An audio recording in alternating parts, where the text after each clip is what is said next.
않은 그러한 내용들도 여기 담겨. 쉽게 말씀드리면 내 생물이 있는데 그 리빙 비잉이지요. 살아있는 어떤 존재지요. 생물이 있는데 그 내 생물이 동시에 하나다. 우리 앞서서 이렇게 표현하고 있고 그 내 생물은 각각 얼굴을 가지고 있다. 그런데 우리는 무슨 메두사도 아니고 이렇게 무슨 몸체는 하나인데 이렇게 각각 얼굴이 있는 그런 형태를 말함이 아닌데 정확하게 그 형태가 무엇인지 이 앞쪽 14절까지의 언급에서 에스겔도 그래서 계속해서 뭐라고 표현하고 있냐면 무엇과 같은 이런 표현을 쓰는 겁니다. 자기가 보기에는 그것으로밖에 설명할 수가 없는 겁니다. 독수리의 형상 같은 독수리가 아닌 겁니다. 그러니까 자기가 경험 세계 내에서 인식할 수 있는 것은 독수리라고 하는 것이 가장 가까운 겁니다. 그 어떤 생물의 얼굴을 보았을 때 하나님께서 자신에게 보여준 어떤 형태가, 그렇기 때문에 그렇게 표현하는 것입니다. 오늘도 보면 이게 바퀴가 넷인지 아니면 바퀴가 하나인지, 바퀴가 바퀴 안에 있는 것 같더라, 이런 표현이 있지 않습니까? 그것이 구체적으로 무엇을 의미하는지 그릴 수가 없어요. 그런데 에스겔 선지자는 본 겁니다. 비전 가운데, 환상 가운데 본 것입니다. 우리가 이 말씀을 하나님의 말씀으로 참 받아들일 수 있는 또 다른 이유는 무엇이냐면, 사람이 꾸며낸 것이라면, 사람이 그냥 그려내고 어떤 이야기 속에서 한 것이라면 명확하게 기술하겠지요. 이것은 이런 것이고 이것은 이것이다. 그런데 에스겔이 보았는데 그것이 무엇인가를 표현하기는 하지만 매우 어려운 것입니다. 왜? 우리의 인식 내에 있지 않은 어떤 내용들이기 때문에. 그래서 그것을 감안하면서 우리가, 당시의 성도들은 이해했을 겁니다. 왜? 묵시문학에 익숙해져 있기 때문에. 그래서 14만 4천이다 그러면 요한계시록 1세기 때 당시에 14만 4천이 무엇을 의미하는지 그들은 안 겁니다. 요한계시록에서 짐승 그러면 그 로마인 겁니다. 용 그러면 사탄인 겁니다. 왜? 그때 당시의 사람들은 그 장르에 익숙해져 있었기 때문에.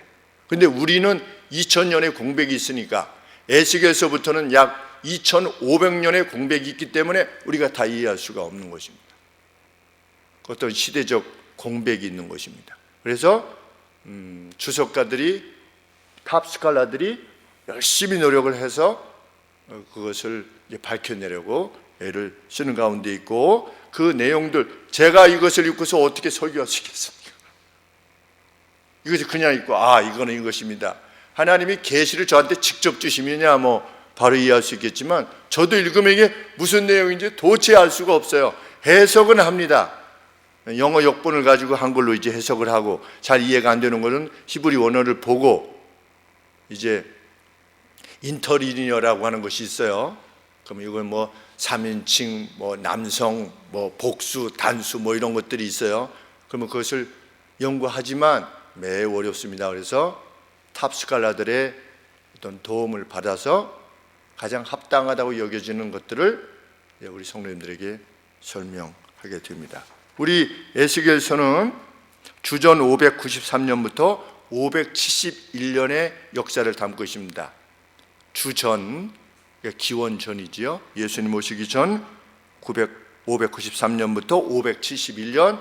그런데 586년 그 중간에 유다가 멸망했지요. 586년에 멸망을 했습니다. 그래서 이 에스겔 선지자는 유다의 멸망 전에 이스라엘 유다를 보았고, 또 멸망 후에 포로되어 갔던 유다의 모습도 보았고, 그 전후로 하나님으로부터 계시의 말씀을 받아서 유다 백성들, 이스라엘의 남측 유다 백성들에게 이 말씀을 전해야만 했습니다. 전해야 되는데 앞장에서 1장부터 22장까지는 경고의 말씀. 왜? 망하기 전이니까. 하나님께서 이렇게 말씀하신다. 죄악으로부터 돌이켜라. 이후로는 멸망 뒤에 하나님께서 회복시켜 주실 것이다 라고 하는 내용이 이 에스겔서에 담겨져 있는데, 한마디로 이것이 위로일 수 있는 이유는 무엇입니까? 이 세상의 역사, 세상의 히스토리는 하나님께서 주관하시는 것이다. 결국 그것이 멸망이든 회복이든 천상에 계시는 하나님께서 결정하시는 것이다 라고 하는 사실이 특별히 여호와 하나님을 자신의 주로 섬기는 이들에게는 더할 수 없는 용기가 되었을 줄 압니다. 누가 그랬겠습니까? 다니엘과 세 친구가 그랬을 것이 분명합니다. 왜? 우리 주전 593년부터 571년이거든요. 593년부터 571년, 586년에 바벨론에 의해서 유다가 멸망했어요. 3차 침공에 의해서 멸망했습니다. 그런데 다니엘은 언제 잡혀갔느냐? 요 에스겔서가 계시를 받기 전에, 에스겔이 계시를 받기 전에 주전 606년에 사로잡힌 겁니다. 다니엘이 이미 사로잡혀가 있었고 친구들도 사로잡혀가 있었습니다. 그런데 사로잡혀가 있는 상태에서 에스겔 선지자에게 하나님의 환상과 함께 계시가 임한 겁니다. 이 에스겔 선지자도 바벨론에 사로잡혀 와 있었지요. 그런데 이러한 계시의 말씀을 들었을 때 대단한 용기가 났을 것이 분명합니다. 요 1장 1절에서 우리가 추정하기로는 이 30년이라고 하는 것이 자기가 30살이라고 그러는데, 우리 다니엘은 주전 606년에 사로잡혀 갔습니다. 그런데 593년이면 한 13년 지났네요. 그렇죠? 606년에 사로잡혀 갔는데 에스겔 선지자가 593년에 계시를 받았어요. 그러면 다니엘이 사로잡혀 간 것부터 14년 지났어요. 그러면 다니엘이 사로잡혀 갔을 때 만약에 17살이다. 그러면 에스겔과 다니엘이 나이가 같은 것이 되는 겁니다. 왜? 30살이 되는 것이니까. 그러니까 거의 동시대 인물입니다. 그런데 에스겔에게 하나님의 계시가 임한 거지요. 다니엘이 먼저 받았는가 계시를, 아니면 에스겔이 먼저 받았는가는 좀 더 확인해 보아야 될 것 같습니다. 하나님께서는 이미 나라가 멸망해서, 일부 멸망해서 포로되어 갔던 백성들과 또 남아있던 포로되어 가지 않은 채로 최후의 멸망을 기다리고 있었던 유다 백성들에게 둘 다를 위해서 하나님의 말씀을 주신 겁니다. 그 내용이 에스겔서의 내용입니다. 우리 지난 1절부터 14절에서는 내 생물, 리빙 빙, 살아있는 존재, 하나님의 뜻을 실행하는 어떤 천사들이겠죠. 우리 체루빔이라고 그러는데, 천사들에 대해서 말씀을 나눴다면, 오늘은 천사들, 그리고 천사와 관계되어진 바퀴, 참 이 바퀴가 뭘 말하는지, 천사 옆에 바퀴가 있는 겁니다. 근데 휠이라고 영어로 표현되어져 있는데, 그 바퀴가 있으면 뭐가 이렇게 병거면 바퀴가 있고 뭐가 위에 사람을 실는 뭐가 있어야 되지 않겠습니까? 그런데 그것에 대한 언급은 없어요. 그러니까 이 리빙 빙, 내 생물 옆에 바퀴가 있는 거예요. 근데 그 바퀴의 모양이 어떤 모양이냐? 그릴 수가 없는 거지요. 그런데 그것이 지닌 이미지는 설명할 수 있는 것입니다.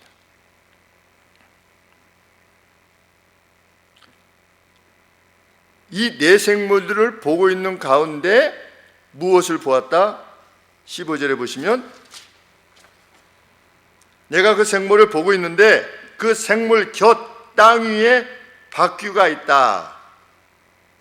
그 네 얼굴을 따라, 그 네 생물의 그 얼굴을 따라 하나씩 있다. 그럼 몇입니까, 바퀴가?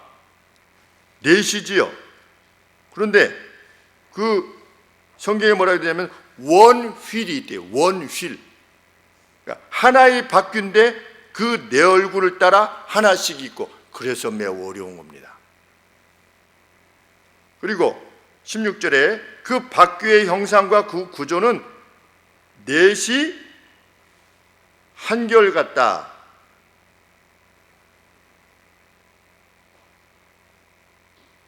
한결같다면 same form, 동일한 형태를 지니고 있다 이렇습니다. 그 형상과 구조는 바퀴 안에 바퀴가 있는 것 같으며, 이거 매우 이 부분도 어렵습니다. 바퀴 안에 바퀴가 있는 것 같아요. 그런데 본 겁니다.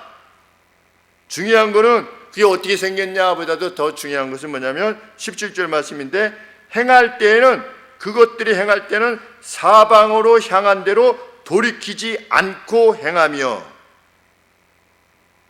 턴하지 않는 겁니다. 우리 내생물에 대해서 언급할 때도 그 내생물이 어떻다? 앞으로만 직진하지 턴하지 않았다. 이것은 무엇을 말하는 겁니까? 이 바퀴가 이 내생물, 천사로 여겨지는, 천사라고 말하지요. 이 천사들이 행할 때 사용하는 어떤 능력을 말하는 것인지는 우리가 분명치 않지만, 여하간에 이 바퀴가 턴하지 않는 겁니다. 이 네 생물에게 명령을 주시는 분은 누구십니까? 마지막 절에 그 궁창 위에 계시는, 보좌 위에 계시는 하나님이십니다. 이 하나님이 네 생물, 이 체루빔, 천사들에게, 영적 존재에게 명령을 내리실 때 그 옆에 네 개의 바퀴가 있는데, 그것이 마음대로 향하는 겁니다. 어느 방향이로든지. 그런데 돌이키지 아니하는 겁니다. 하나님의 뜻을 행할 때에 그 네 바퀴가 돌이키지 아니하는 겁니다. 마치 네 생물이 하나님의 뜻을 완전히 순종하는 것처럼, 그것을 통해서 우리가 인식했던 것은 뭡니까? 천사들은 하나님의 뜻을 실행할 때 결코 턴하지 않는다. 하나님을 온전히 섬기려 하는 이들이 죽으면 죽으리라고 하고 턴하지 않는 것처럼, 하나님의 뜻을 위해서 턴하지 않고 그냥 앞으로 가는 것처럼 천사들이 그러한데, 천사들 옆에 있는 바퀴 역시 그러하다 지금 표현하고 있는 것입니다. 그래서 주석에 보니까 적도의 좌우선 같이 그랬습니다.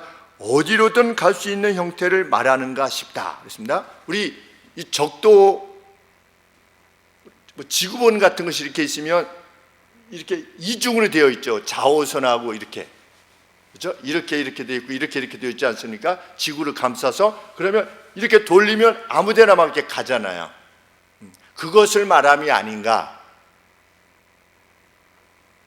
이걸 돌릴 때, 지구본을 이렇게 돌리면 그 안에 좌우선 같은 것들이 이렇게 움직이지 않습니까? 그것과 같은 형태가 아니겠는가. 그런데 이것이 뭘 의미하는 거냐? 17절에 행할 때에는 사방으로 향한 대로 돌이키지 아니하고, 어디로든 갈 수 있는 형태라는 겁니다. 어디로든 갈 수 있는 능력을 지닌 것이다. 누가? 내 생물이. 무엇을 통해? 그 바퀴를 통해서 어디로든 가는 겁니다. 그럼 그 어디가 어디겠습니까? 창조 세계. 창조 세계의 어느 곳에든지 이 네 생물이 미칠 수 있는 것입니다. 이 네 생물은 무엇을 하는 겁니까? 하나님의 뜻을 집행하는, 수행하는 데 있어서 완벽한 존재들입니다. 그러면 창조 세계에 하나님의 뜻이 온전하게 집행되는 것이다. 그 가운데 뭐가 있다? 유다의 멸망이 있는 것이다. 이렇게 지금 연결돼서 말씀하고 있는 것입니다. 또 18절에 보시면 그 둘레는 높고 무서우며 그 네 둘레로 돌아가면서 눈들이 가득하며, 눈들이 이렇게, 이것도 또 매우 어려운 표현 중에 하나입니다. 눈으로 가득했다는 것은 무엇을 말하냐? 모든 것을 볼 수 있다. 모든 것을 인식할 수 있다. 우리 하나님께서 제사장 사무엘을 이새의 집으로 보내셨을 때 다윗이 집이 없었을 때 다윗을 불러오라고 하면서 왕으로서 기름 부을 때 아버지도 또 형들도 걔는 아니에요 라고 하는 태도를 지니고 있었었는데 다윗이 들어왔을 때 하나님께서 이 사람이 그 사람이다, 내가 기름 부어 왕으로 세울 존재다 라고 하시면서 뭐라고 말씀하셨습니까?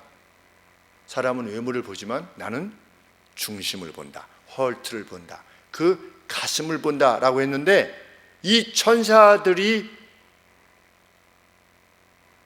옆에 바퀴, 어느 곳이든지 갈 수 있는 하나님의 뜻이 집행될 수 있는 그것인데, 동시에 뭡니까? 눈이 모든 것에 대한 인식을 지니고 있는 채로 행한다는 것입니다. 누가? 천사들이.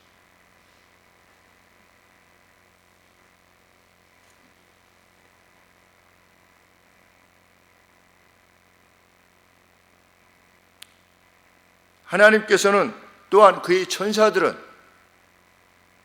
하나님께서 행하시고 계신 것에 대한 완전한 지식을 갖고 계시다. 이것이야말로 얼마나 큰 위로가 되는 것입니까? 하나님께서 인류 역사를 이끌어 가시는데, 마지막 주의 재림까지 역사를 이끌어 가시는데, 그 과정에 대해서 하나님 자신이 행하시는 바에 대해서 완전히 스스로 알고 계시다. 우리는 누가 어떤 결정을 내릴 때 이 결정이 이게 제대로 된 결정인가에 대해서 의심할 수 있습니다. 또 두려워할 수도 있고, 내가 이거 이렇게 해서 이거 과연 될까? 내가 최선의 선의를 다해서 하지만 이게 될까? 이러지만 하나님께서는 모든 것을 알고 계시다. 뭐를? 자기가 행하시고 계시는 바에 대해서 알고 계시다는 겁니다. 스스로. 이것만큼 위로가 되는 말씀이 없는 것입니다. 그것을 무엇이라고 그럽니까? 섭리라. 섭리. 하나님의 완전한 지혜 가운데서 행하시는 바. 이게 뭡니까? 프라비던스. 하나님께서 프로바이드 하는 겁니다. 제공하시는 겁니다. 완전한 지식 안에서 제공하시는 겁니다. 그것이 하나님의 섭리입니다. 그래서 우리는 우리의 삶 속에서 우리가 하나님의 뜻에 기쁨으로 그것을 감당하고 있는 한 주어지는 모든 것들에 대해서 아멘으로 기쁨으로 받을 수가 있는 겁니다. 그것이 파산이든, 심지어 파산이든, 아니면 일찍 세상을 떠나는 것이든, 아니면 우리 몸에 어떤 병이 있는 것이든. 저희 형처럼 골반이 6학년 때 골반에 100만 명 중에 한 명이 걸릴 만한 그 희귀병에 걸린 형, 참 제가 옆에서 생각할 때는 너무나 안타깝고, 그렇지만 하나님의 아심 가운데 이 일이 이루어진다는 것, 그것만큼 위로와 용기가 되는 것이 없는 것입니다.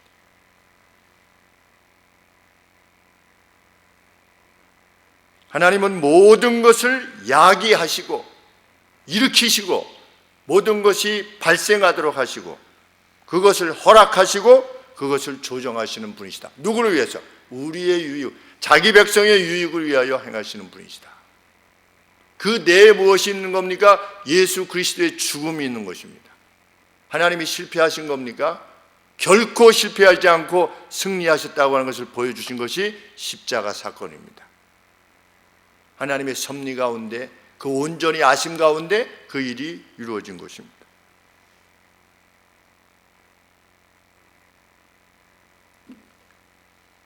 (19절) (20절은) 그 바퀴와 생물들 사이에 그 조화는 완벽한 것이다.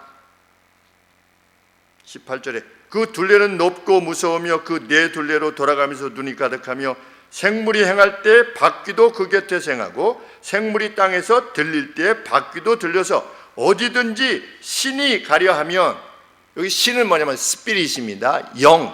영이 가려하면, 그런데 이 영은 성령 하나님을 의미하기보다 이들이 일치시키는 어떤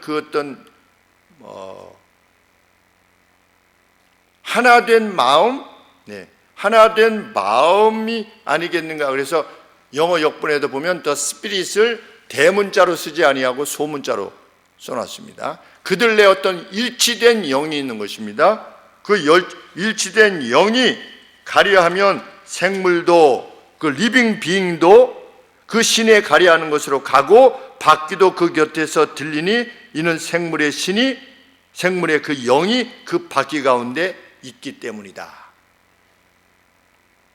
그러니까 이것은 한마디로 하나님의 뜻을 실행함에 있어서 천사들이 완전히 일치된 가운데 그 어떤 일을 이루는데 그것이 오늘의 역사라는 겁니다. 히스토리가. 그래서 우리가 그렇게 말하고 있지 않습니까?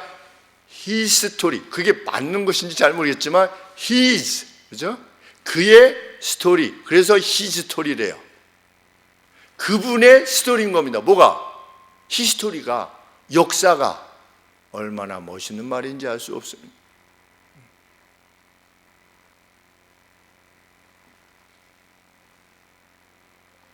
에스겔은 그 네 생물들 위에 어떤 플랫폼이 있는 것을 보았습니다. 22절에 그 네 생물들 위에는 수정 같은 궁창의 형상이 이미지가 펴 있어 보시기에 심히 데질링했다. 이건 막 휘황찬란해가지고서, 그러니까 그 네 생물들 위에 뭐가 있냐면 궁창이 있는 겁니다. 근데 그 궁창이 어떻게 한 겁니까? 데질링한 겁니다. 아주 그냥 그 휘황찬란한 그것을 에스겔이 계시 가운데, 비전 가운데 보는 겁니다. 수정과 같은 반짝임이 있었다.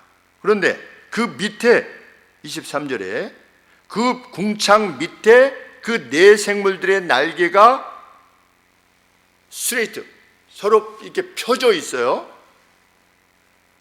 이 생물은 두 날개로 몸을 가리웠고 저 생물도 두 날개로 몸을 가리웠으며, 그러니까 한 쌍의 날개로는 자기 몸을 앞뒤로 이렇게 가린 겁니다. 날개로 이렇게 가리고, 왜? 궁창위에 계신 그 어떤 존재 때문에, 존재의 영광을 위해서. 우리 이사야 선지자가 하나님의 성전에서 하나님의 영광을 배웠을 때 자기 입을 가릴 수밖에 없는 것처럼 우리도 그렇겠지요. 하나님의 영광을 정말 보면 어떻게 되는 겁니까? 그냥 무릎을 꿇을 수밖에 없는 것입니다.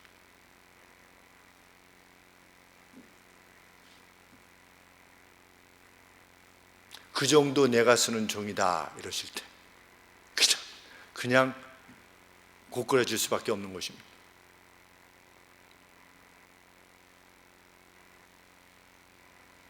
그 네 생물들조차도 손을 펼치는 것입니다.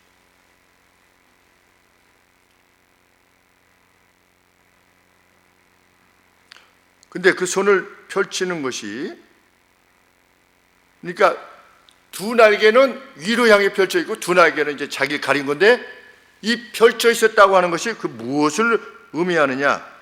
24절에 보시면 24절 하반절에 그 생물이 설 때에, 가만히 서 있을 때는 dropped their wings 그랬습니다. 그들의 날개들을 어떻게 다 드롭했다, 이렇게. 그러니까 이 날개가 언제 펴져 있는 겁니까? 하나님의 뜻을 행할 때 펴져 있는 거예요. 이것이 나는 것을 의미하는 것인지 정확하게 알 수 없지만,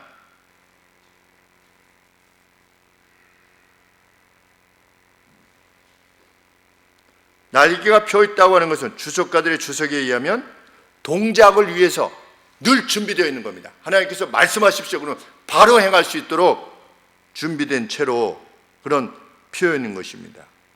언제든지 명령이 떨어지면 일치된 태도로 향하기 위해서, 우리가 우리 알라트룸이랑 비슷한 것 같습니다. 알라트룸, 우리 3분 대기조 있지 않습니까? 공군에 보면 3분 대기조가 있습니다. 그래서 이렇게 이쪽에서 비상벨을 적기가 이렇게 오면 쭉 이렇게 쭉 누른 다음에 촥 올리면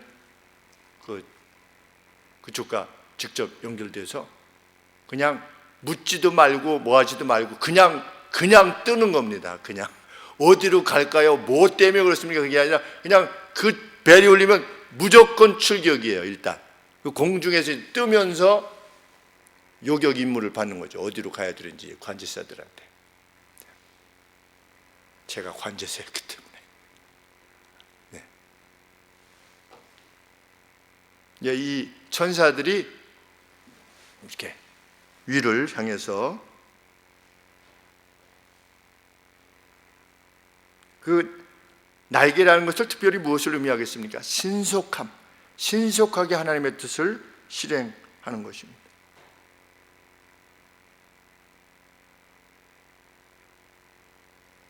그 가운데 에스겔은 무슨 소리를 듣습니까? 이제는 어떤 시각적으로 보았었는데 이번에는 24절에 보시면 청각적인 것을 자신이 경험했음을 듭니다. 그 생물들이 행할 때에 내가 그들의 날개 소리, 보이스를 들은 겁니다. 날개 소리. 그 날개 소리가 무엇과 같았다? 많은 물소리 같으며 전능자의 음성과 같으며 떠드는 소리 곧 군대의 소리와 같았다. 어떤 군대 캠프의 소리 같은 어떤 큰 소리, 분명히 큰 소리인데 분명치 않은 어떤 소리들이 들리는데 그 큰 소리가 의미하는 것은 무엇이냐? 천군의 세계가 활성화되어 있다는 거지요. 어떤 그 하나님의 뜻을 실행하기 위한 그 천군들의 움직임, 그 군사들의 소리, 많은 소리,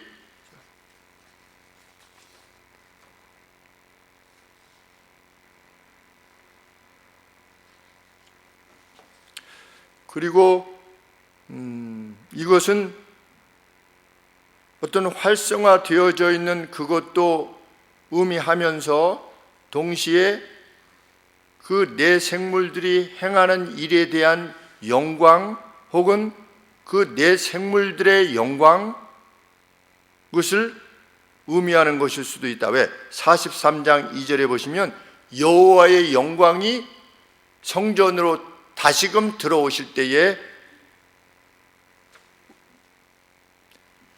멸하러 오실 때의 소리와 같았다, 이렇게 표현을 하면서 거기에 많은 물소리가 있었다, 이렇게 표현하고 있습니다.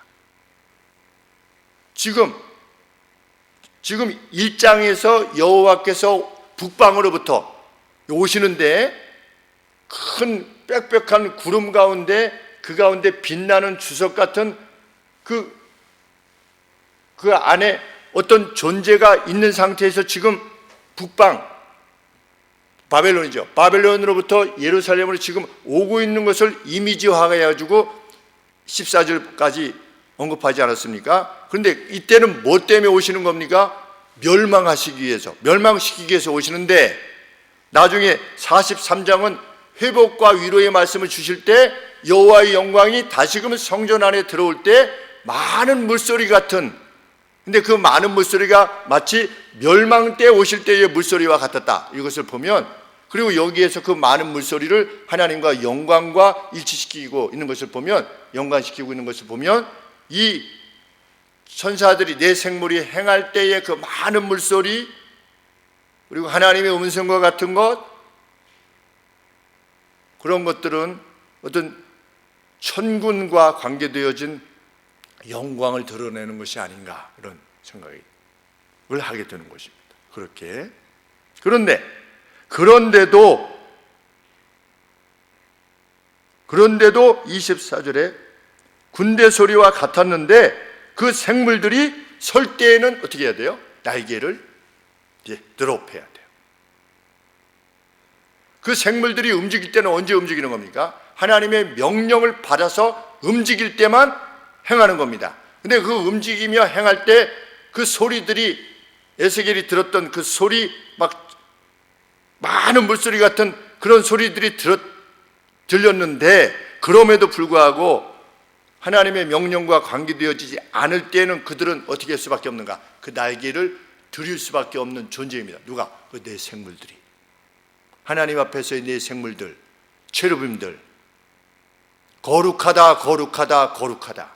천사들조차도 어떻게 할 수밖에 없는, 자기의 눈을 가리고 자기의 몸을 가리고 입으로는 날면서, 두 날개로 날면서 거룩하다 거룩하다 거룩하다. 누구에게? 자신들의 조물주가 되시는 하나님 앞에 그렇게 행할 수밖에 없었던 이사야 선지자 6장의 내용이 아니겠습니까? 그 존재가 지금 유다를 어떻게 하고 계시는 거다? 유다의 죄악을 지목하시면서 회개하라 라고 하고 계시는 거다.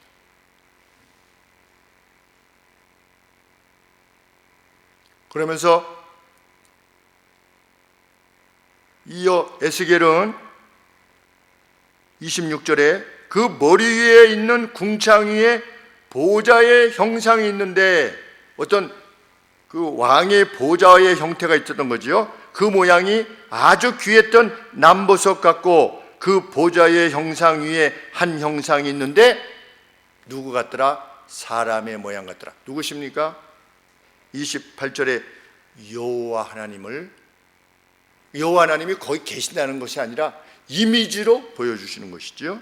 이는 여호와의 영광의 형상의 모양이라. 내가 보고 곧 엎드려 그 말씀하시는 자의 음성을 들으니라. 2장 1절에 그가 내게 이르시되 인자야 일어서라 내가 내게 말하리라. 그러면서 이제 심판의 메시지가 전달되는 것입니다.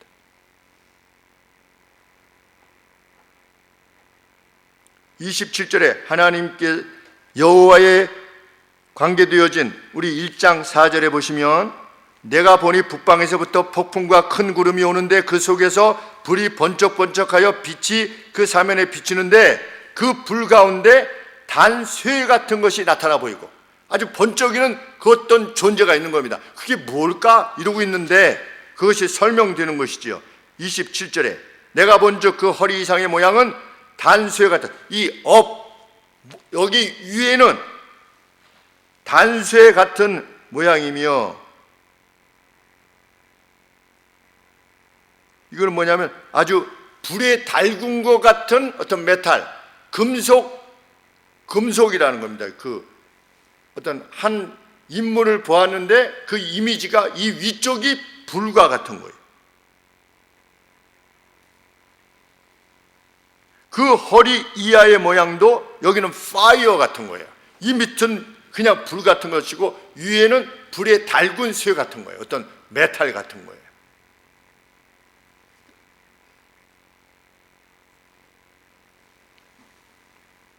근데 그것이 무엇을 의미하느냐? 28절에 그 사면 광채의 모양은 비 오는 날 구름에 있는 무지개 같으니라.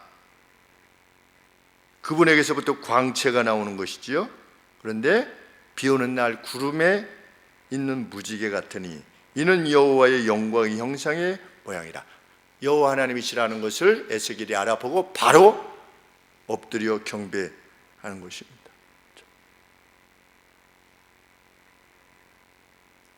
이것을 통해서 에스겔 선지자가 하나님의 말씀을 받아서 전하고자 하는 바는 무엇입니까? 유다의 재난이 여호와에 의한 것이다. 그냥 바벨론이 이긴 것이 아니다. 바벨론의 신이 이스라엘의 신을 이긴 것이 아니다 라고 하는 사실을 분명히 하는 것입니다.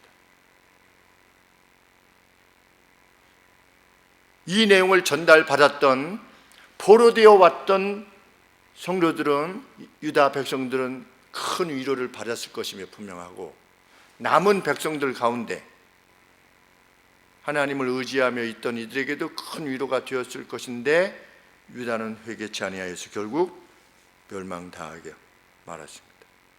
사실은 이 메시지는 위로의 메시지고 회개를 위한 강력한 동기가 되었을 것임에도 불구하고 돌아서지 못했습니다. 그런데 남은 자들, 성경에 우리 남은 자들, 바알에게 무릎을 꿇지 않을 그 7천을 남겨두셨다고 하지 않았습니까? 하나님께서 그걸 렘넌트라고 그러지요. 남은 자들, 그루터기와 같은 존재들, 오늘 이 땅에서도 마찬가지입니다. 신앙이라고 하는 것이 뭐냐? 신앙적 유의를 위해서 우리가 모이는 것이 아니라 정말 우리는 역사가 히스토리라고 하는 것을 믿고 그대로 행하는 이들인데, 이 메시지가 우리에게 더할 수 없는 용기가 되는 줄 압니다. 저는 개인적으로는 주님의 이 말씀이 가장, 복음이 뿌려질 때 어떤 사람들은 뿌려지자마자 그냥 새가 먹어버렸고, 그게 무슨 말세가 무슨 말세. 두 번째, 기쁨으로 받다가 세상의 염려 때문에 또 떠난 사람, 또 세상의 어떤 즐거움 때문에 또 복음을 떠난 사람들이 많이 있을 것이지만, 내 말을 듣고 30배, 60배, 100배 열매를 반드시 맺게 될 것이다. 내가 뿌린 이 복음은 세상을 구원할 것이다. 30배, 60배, 100배의 열매를 걷게 될 것이다. 그리고 어디로 가셨어요? 그 십자가에서 돌아가셨어요. 십자가에 돌아가셨어요. 이렇게 할 것이다 그러고 죽으셨어요. 죽으셨는데 그의 복음이 예언 그대로, 말씀 그대로 세상의 모든 영혼들을 구원하고 있을 뿐더러 선한 복음의 그 본질이 미치는 곳마다 생명이 살아나고, 이 말씀에 의해서 죽어가던 자들이 용기를 얻게 되고, 심지어는 죽음조차도 두려워하지 않는 용기를 지니면서 자신이 지금 무엇을 지녔느냐에 대해서 자신을 더 어떻게 새로 이해하는 것이 아니라 기쁨과 감사로만 오늘을 받아들이며, 또 그 하나님의 백성으로서 어떻게 세상을 주님께서 기뻐하시는 유익을 주기 위해서 세상을 바라보고 자기의 앞날을 계획하는, 참 이러한 역사를 지금도 이루고 가시고 계심에 대해서 하나님의 예언은 지금도 계속 성취 중에 있구나 라고 하는 것을 깨닫게 됩니다. 예수님이 말씀하신 바 예루살렘이 완전히 초토화될 것이다 하신 말씀대로 AD 70년에 완전히 초토화됐음에도 불구하고 예수님께서 말씀하신 복음의 확장은 이루어졌습니다. 그것이야말로 역사의 주인이 하나님이시라고 하는 사실을 우리에게 분명히 밝혀주는 내용입니다. 오늘 우리가 보는 이 시대가 매우 어둡습니다. 정말 어둡고 교회의 미래를 어떻게 예견할 수 없을 만큼 아마 예수님을 믿는 것이 점점 더 어려워지는 상황이 될 것이고, 더 위험한 상황이 될 수도 있고, 이제 다른 나라처럼 거리에서 복음을 전하는 것이 금지되기도 하고, 이미 학교 같은 데에서도 우리 기독교 서클 같은 것을 못하게 되고, 또 성경에서 죄라고 하는 것을 설교 강단에서 죄라고 하면 그래도 잡아가겠다라고 하는 법이 만들어질 것이고, 이러한 상황 가운데 있지만 우리는 하나님께서 그의 역사를, 그의 스토리를 이루어 가실 것임을 믿기에 우리 시대에 각각이 주어진 책임과 소명을 감당하면서 오늘을 살 것입니다. 그 그리스도인의 담대함과 항상의 기쁨과 감사, 그것이 넘쳐나는 참 그리스도인의 생을 함께 살아내기를 주님의 이름으로 구하게 되는 것입니다. 기도하겠습니다.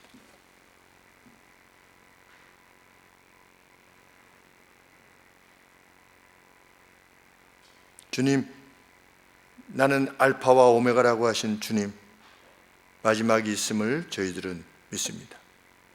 시작이 있었음을 또한 믿습니다. 우리의 인식의 범주에 넘어 있는 것이지만 주님께서 우리에게 보여주신 계시의 말씀을 쫓아 이 구원의 길을 갑니다. 하나님, 이 세계가 분명히 있음을 우리의 자신이 더 확신케 하시고, 그 확신에 근거한 삶의 방식으로 살아갈 수 있도록 도우시옵소서. 주님께서 우리를 거저 구원해 주셨다는 그 기쁨을 아는 자로서 이 땅을 살게 하시고, 저희의 인생은 잠깐일 것이며 우리는 이내 주님을 만날 것이라고 하는 그 기쁨과 확신이 우리로 하여금 행동케 하여 주시옵기를 간절히 소원합니다. 주님 만날 때 착하고 충성된 이들로서 만나게 하여 주시기를 소원하옵고, 이 땅에서 하나님의 뜻을 좇아 저희들이 구하는 모든 것들을 저희 생애 가운데 허락해 주시사 좀 더 주의 영광을 드러내는 삶을 살 수 있도록 도와주시옵소서. 하나님, 저희들이 간구하고 구하는 바 우리 허동준 성도님을 주께서 기억하시고 저희들이 잊지 않고 기억하는 바, 기도하는 바, 하나님 두 발로 걸어 아버지여 이 성전에 함께 경배할 수 있는 날이 이내 도래할 수 있도록 도와주시옵소서. 우리가 서로 환난 가운데 얼마나 뜨겁게 사랑할 수 있는 존재라고 하는 것, 가족이라고 하는 것을 확인케 하여 주시고 확인이 끝나거든 하나님 허락하여 주시옵소서. 할렐루야. 하나님께 다시 한번 찬양과 영광을 돌리는 저희 교회가 되게 하옵소서. 예수님의 이름으로 기도합니다. 아멘.